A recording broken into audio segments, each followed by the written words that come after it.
माननीय श्री जानम कुमार जी, राष्ट्रीय संयोजक Pragya Pravah, Shri A.K. Anurag ji, director McCom, doctor N.R. Madhu, Shri Hari Krishna Haridas ji. Although the topic, the subject of the conclave is bridging south, but Mani Nand Kumar ji has given me the responsibility, the last sentence. How can we reach to the world outside India?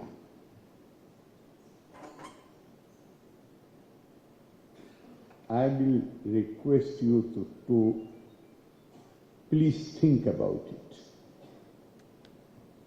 The human beings cannot live in isolation. They need a society. To live in a society, you need some basis of unity for that society. And that is how civilizations and cultures world over have come into existence. Don't think that I am sitting in judgment about anybody. Everybody has, nor is my intention to show any civilization in poor light. But in order to have full understanding, sometimes we need comparative studies. Look at the civilizations world over, societies, the semblance of unity which they achieved. What was the basis? And I'm not talking of last 150 years. Civilizations are very old. Every civilization in the world, culture, was defined. We all have the same color scheme, which means we belong to the same race. Therefore, we should become one society. If that is the basis of unity, then those whose skin color is different, who are they? They are the others less than us. Or we speak the same language. Therefore, the language should become the basis of unity. What about those who do not speak this language, they speak other languages?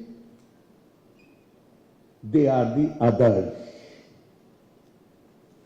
We believe, God is the same, but we believe and know the God by this name, and we give expression to our devotion or belief or faith in this particular manner. That should create a brotherly feeling and bring us together. What about those who describe the God by some other name, or who give expression to their devotion in the same God but with a different name? Who are they? They are others. This story of the other is very old. And out of all the civilizations, particularly ancient civilizations, please don't think I'm trying to indulge in self-praise. This is only an an attempt to understand, because if we understand this thing, then it will not only be our desire to go to the whole world, it becomes our duty, obligation,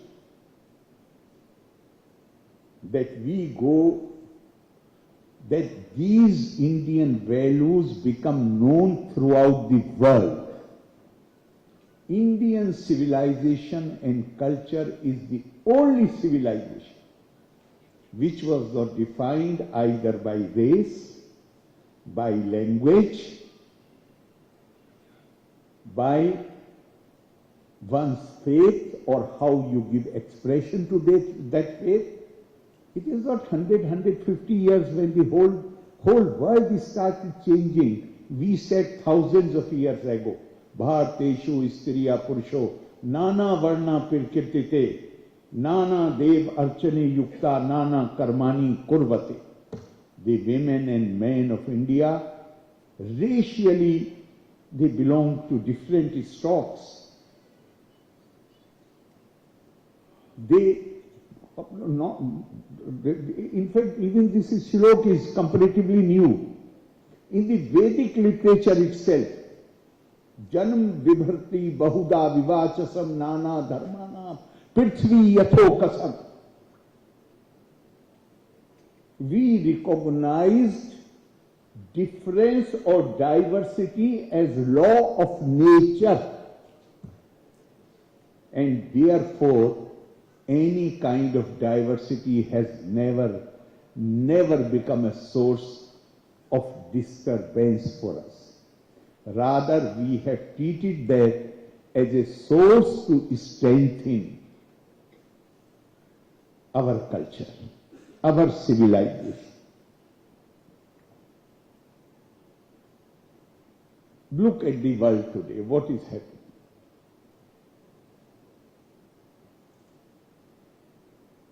Sometimes when you sit alone after reading the newspapers or watching the TV, sometimes you feel as if the whole world is going to come to an end. 1948, almost every country of the world, they had put their signatures on Universal Declaration of Human Rights. And what is the foundation of the human rights? Dignity of mankind. From dignity of mankind, all other rights flow. Whether it is equality, it is justice, it is every other right flows from the concept of dignity of mankind. After signing that we recognize, acknowledge, accept that every human being is entitled to dignity by birth. Every day we read in the newspapers, these people deserve to be wiped out. These people deserve to be finished.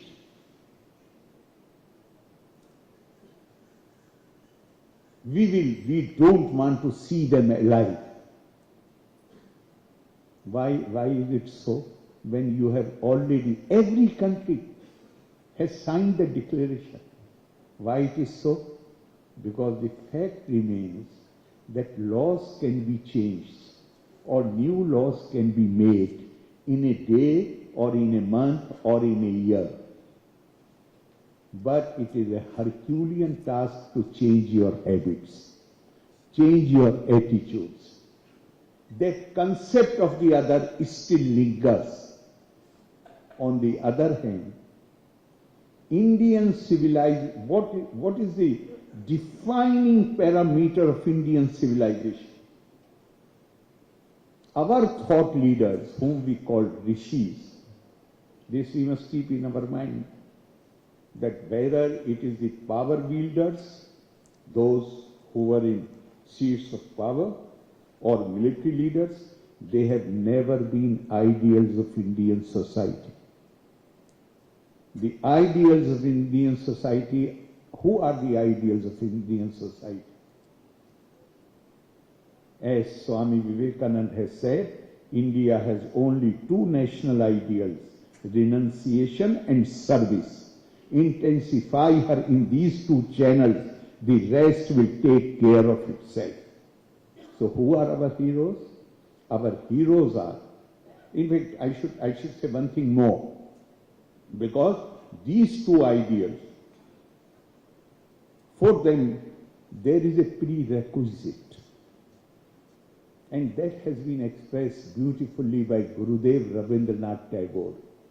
He says, I love India, not because I cultivate the idolatry of geography, not because I have had the good fortune to be born on her soil, but I love India because she has, through tumultuous ages, successfully saved the living words which issued from the illuminated consciousness of her children. This is a knowledge civilization. Word, for us, the important thing is word. So how our culture and civilization was defined? It was not defined by the variable and alienable characteristics like race, language, religious faith. No. It was defined by Atma, soul.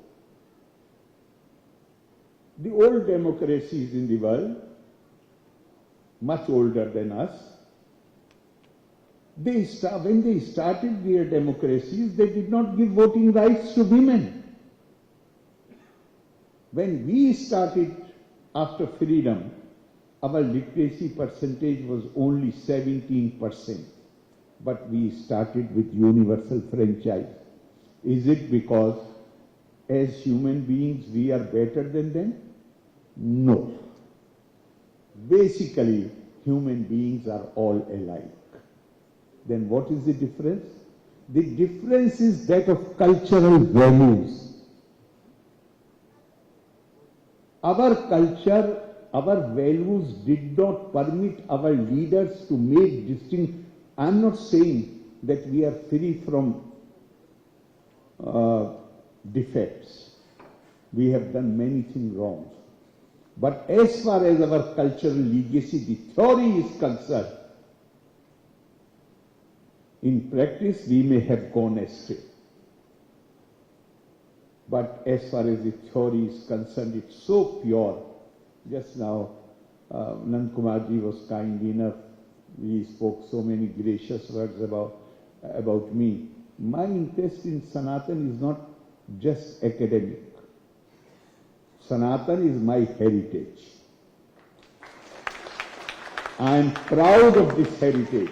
Why I am proud of this heritage? Because this is the only culture which has a universal vision, which there is no room for the other in this system. As I was saying, we did not say that women won't. Why they said women will not have the right to vote? Because for many, many long years, they believed that women and black people do not have Atma.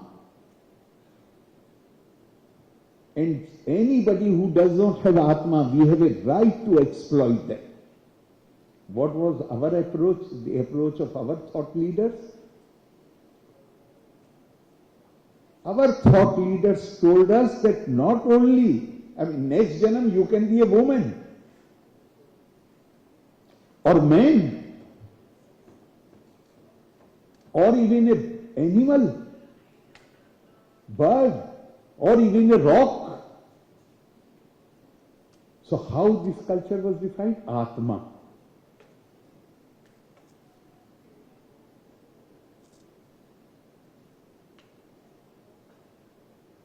When a culture is defined, the invariable and inalienable characteristic.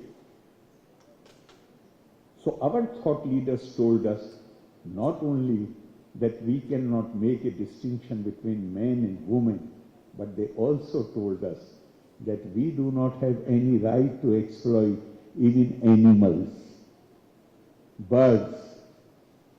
The environment crisis which we are facing today, what is the root cause?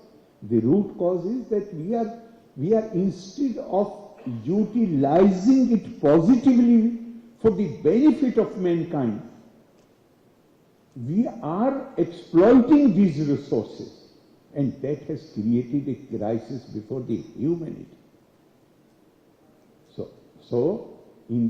This is how beautifully and powerfully this declaration has been made. Yada bhuta pirthak bhava mekasthamanu pashyati tat eva cha vistaram brahma sampadiyate tada. All these people who are sitting in this hall and outside, which is only an extension, they all have emanated, they all are manifestation of one alone. If we really understand this message of of our great sages and our great books, that I am your extension and you are my extension. I was reading only yesterday, Swami Vivekananda, he says that as long as you will have the feeling that you are, even in the least measure, you are lesser than God, you will be haunted by fear. The moment you realize what the message which Adi Shankar, the great son of Kerala, he also did, remember it, he also did not claim any originality. He merely made this whole, at that time India was politically fragmented into pieces. And this young man from Kaladi in Ernakulam starts his journey, goes all over the subcontinent and establishes 4 mutts. But again, and many a time I have heard people saying that he, by establishing the mutts, he created Indian unity. You know, buildings do not create unity. Buildings are monuments of power, physical power. It is the monuments of mind which bring change and revolution. What was the contribution of Adi Shankar? He took 4 Mahavakyas from 4 Vedas, and to each mutt he gave 1 Mahavakya.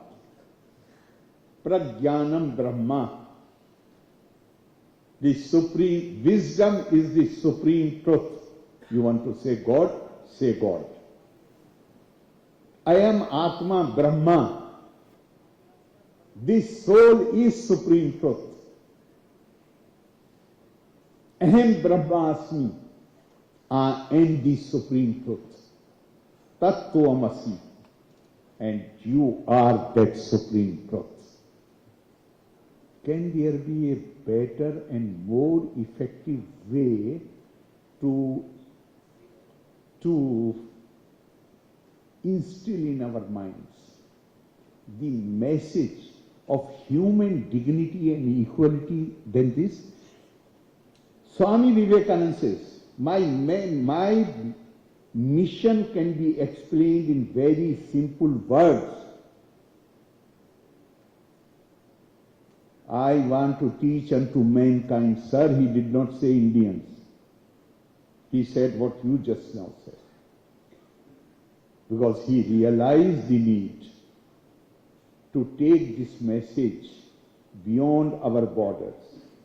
So he said, I want to teach unto mankind their divinity and its manifestation in all movements of life. If you have imbibed this message, internalize this message, is it possible, if I do that, is it possible, will it remain possible for me to put my foot on the foot of the other person? Not possible. Many a time we say with great pride that India, even during the time, its heyday, when India was seen by the world as knowledge superpower, we never had aggressive designs. Sir, possibly we might have had aggressive designs, but our culture, the teachings of our rishis did not allow us to violate the sanctity of the other. See yourself in the other person. See Brahma in the other person. We are all spiritually linked. And I've said all these things only to say that despite the fact that we all are signatory to the UN Declaration of Charter of Human Rights, yet we are violating it every day because that age-old concept of the other is still lingering in the minds. India, howsoever powerful it becomes, and you know, when we, Prime Minister is talking about Viksit Bharat. Viksit Bharat is revival of the glorious India. This is not something new. Because naturally, if we had not erred, why history would have been so cruel to us. But now, as Swami Vivekananda had said, he had said that I'm not a stargazer. I do not try to see into future. I do not care to see. But one vision is absolute, as clear as life before my eyes. And that is that Mother India, that is India, that is Mother Bharat, is awakened once more, sitting on her throne,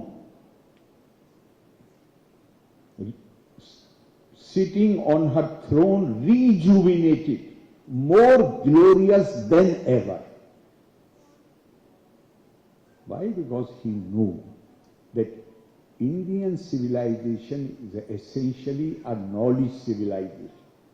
And now the world in which we live, even when we feel that it has become so dangerous, it is only because of the knowledge. The new areas which have been explored through science and technology,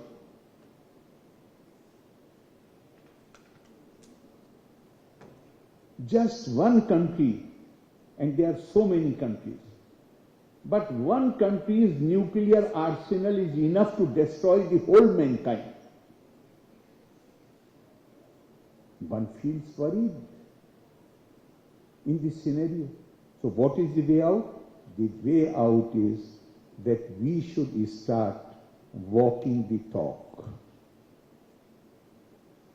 We should become living embodiment of the values of the cultural heritage which we have inherited. Because merely my speech will not impact people. It is mostly the best method, as Mahatma Gandhi has said, my life is my example. If our lives become example of that, what our great rishis had vision, then I assure you, the world is, old habits die hard, but the world is struggling. It is hungry, it is thirsty for something where everybody can be treated with equality and with dignity.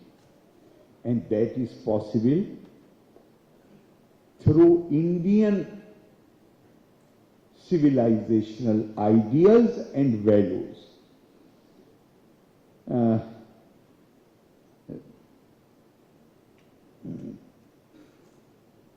I think I should say a few sentences about this bridging south also.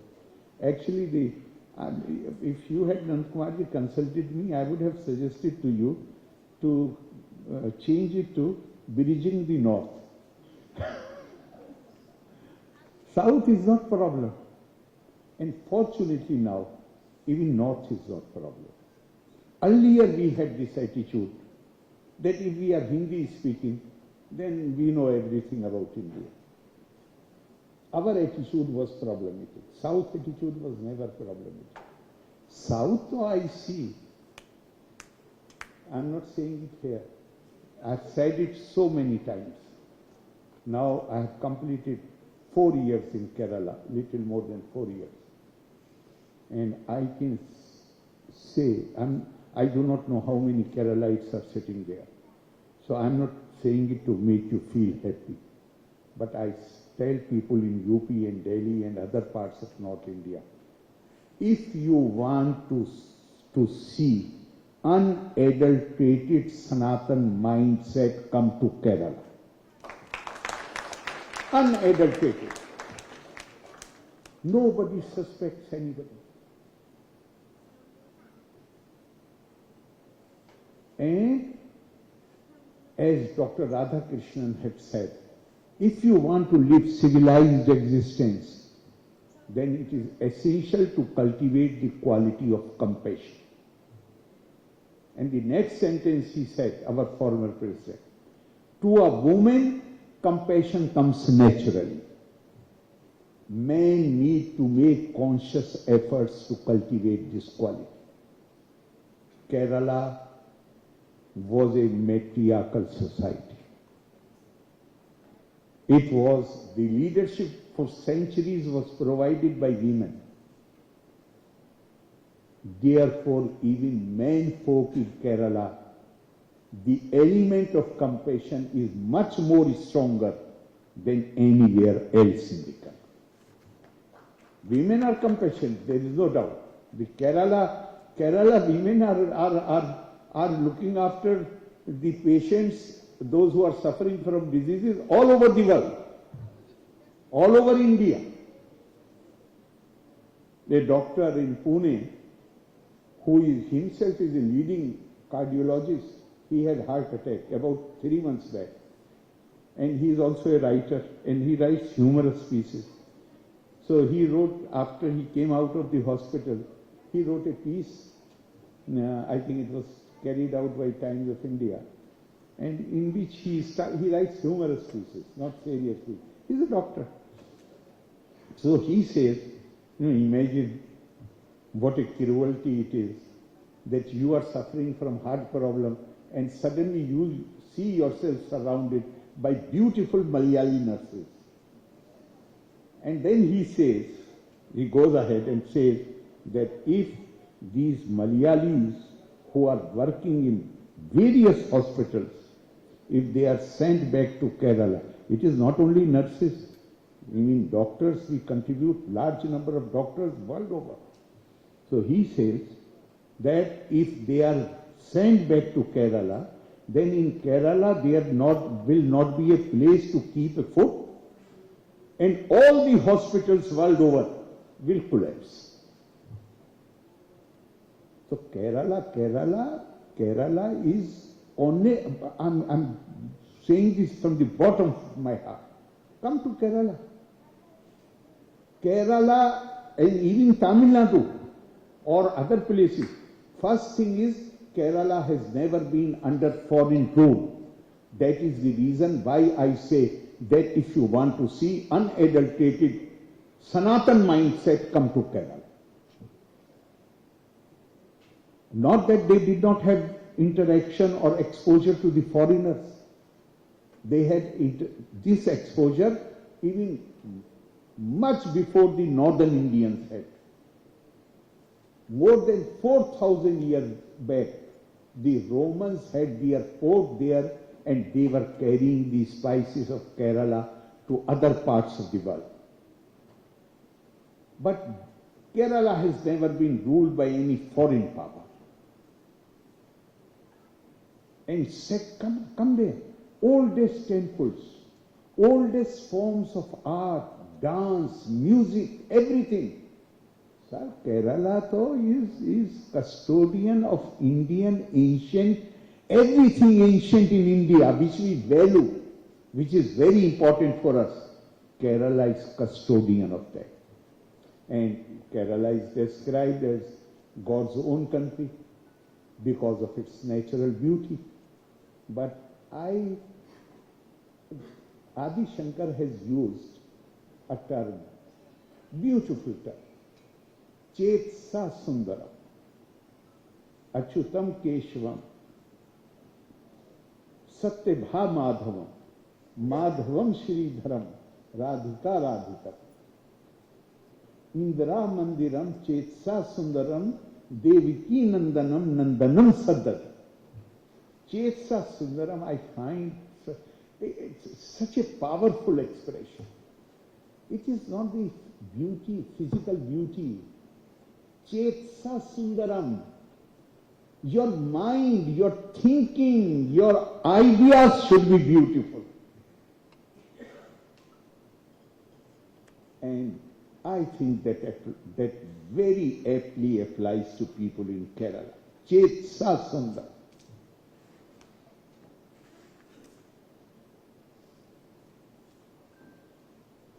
1947, after independence, our great leader Sardar Patel. Imagine about it today, because we have not seen those days and we do not care to read about history. What a stupendous task. We had more than 567 princely states. What would have happened to India? Because of one partition, what a price we have paid since our independence. And in India, so many entities existed. How to make this one entity? It was a Herculean task for Sardar Patel.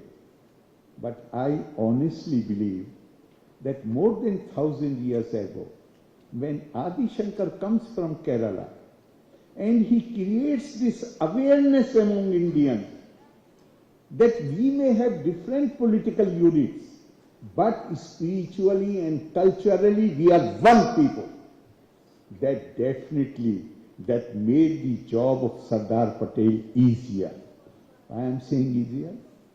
The Diwan of Kerala, he comes to Delhi in the first week of August and he says, we have more than 600 or 500 miles long coastline and we are not going to be part of India.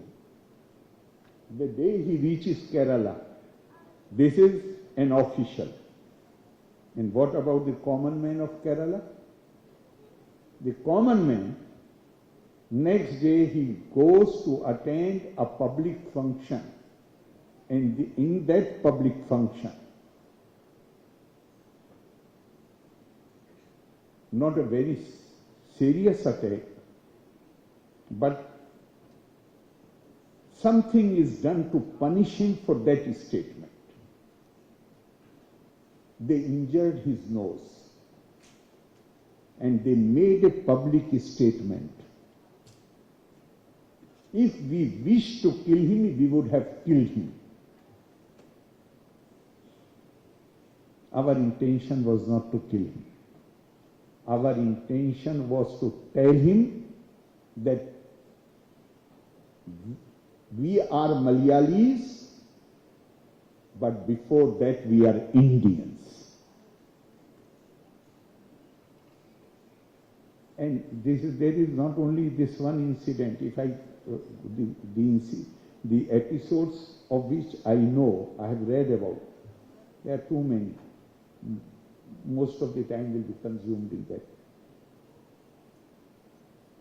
People of the South, we should never, never, never commit this mistake of having any erroneous impression that they are less patriotic than people in North India. No, that is not true.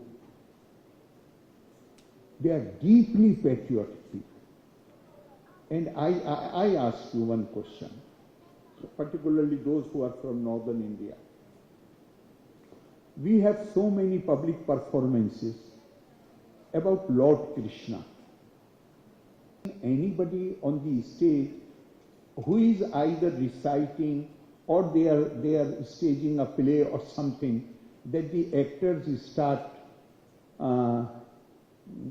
weeping and crying? No. We here in Northern India, there are so many performances. We watch them. We like them, we love them. But in Kerala, even in Tamil Nadu,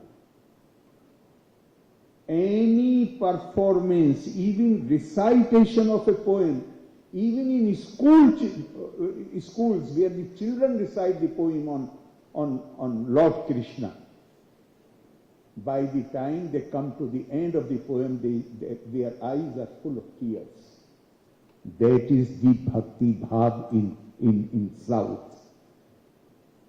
And what great tribute has been paid.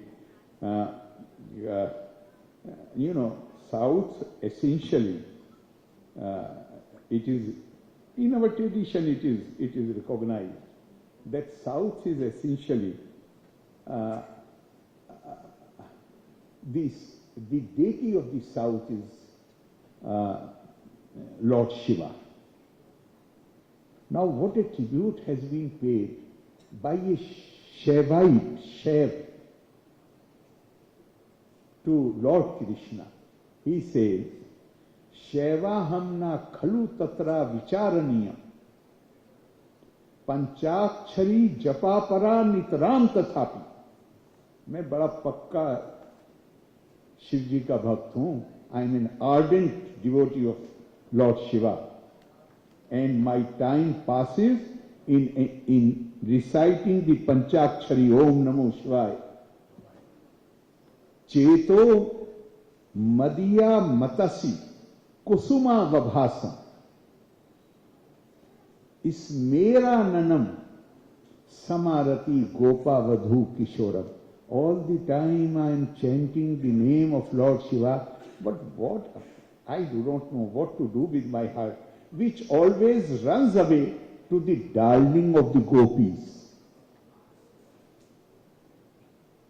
I am a Shaivite, but my heart always runs away to the darling of the gopis. What a wonderful, sublime and subtle tribute. Likewise, in fact, we know who has composed these 4 lines, but the next 4 lines I am going to recite, we even do not know the name of the person. Reportedly, a 15-16-year-old girl from Kerala, she goes to Tirupati, she stands before the deity, and then there itself she composes these lines. The lines have been saved, they are documented, but the name of the composer is not known to anyone. And she says there, she stands before the deity, and she says, Ratna Karastab Girham Jaya Chalakshmi. Your abode is the ocean which is full of pearls, wealth, and prosperity is your wife, Jaya Chalakshmi. Kindeyam Asti Bhavte Parshottamai. What can I offer you as a token of my devotion? O Supreme Being, tell me what can I offer you? I have nothing to offer you. You are already, you are wedded to prosperity. You live in a place which is full of pearls. Abhir Gopalalna Hirta Manasaya Dattam Manome Toritam Girham. But I know one fact, and the fact is that your heart has been stolen by the Gopikas of Vrindavan. Therefore, the only thing which I can offer you is my heart. What a beauty! I mean, what? Look at the sentiments, the feelings, and keep it in mind that Lord Rama, he goes up to south. Lord Krishna never crossed Vindhyachal. And the devotion, quality of devotion, intensity of devotion is worth seeing. So, south, actually, what we basically, we are in need of. The whole problem is ignorance. There has been a time in our history, this country has always been, people of this country have always been devotees of Ma Saraswati. But the process of education is not completed by mere acquisition of knowledge. Process of education is what is tapa? Tapa, this is an Upanishadic dialogue. What is tapa? Tapa is swadhyay, acquisition of knowledge, plus pirvachan, share that knowledge with others. There was a time in our history when we stopped sharing knowledge with others. Rather, we closed the doors. Swami Rangnathananda ji, who was a direct disciple of Swami Vivekananda, and he headed Ramakrishna Mission for many years. He has dealt with this question in detail in his book. He says that we continue to pay lip service to Mother Saraswati. And then he quotes, but he says, but we were not really loyal to those ideals. And he quotes from Srimad Bhagavad, Saraswati Gyan Khalv Yatha Sati. A scholar who imprisons knowledge within herself or himself is not a devotee of Ma Saraswati. He is a villain of Saraswati. We paid the price for that. After all, we believe in the theory of karma. But now we should, now that we have struggled against that, and new awareness has come, as Swami Vivekananda has said, and education is accessible to everybody. So in this, when we have more room for exchange of ideas, for meeting each other, knowing each other, then even this impression that there is some difference between south and north, even that will, that I think will disappear into thin air. You have referred to the incident yesterday. Sir, the first thing which came to my mind, honestly,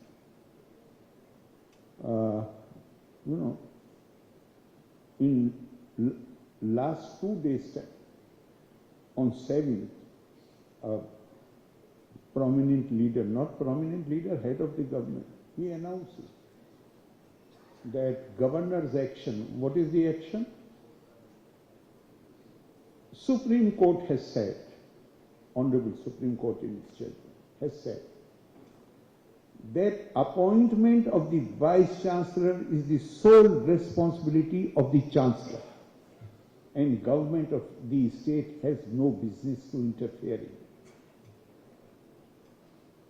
Chancellor also makes, there is a provision, Chancellor makes nominations to the bodies of the university, particularly Senate.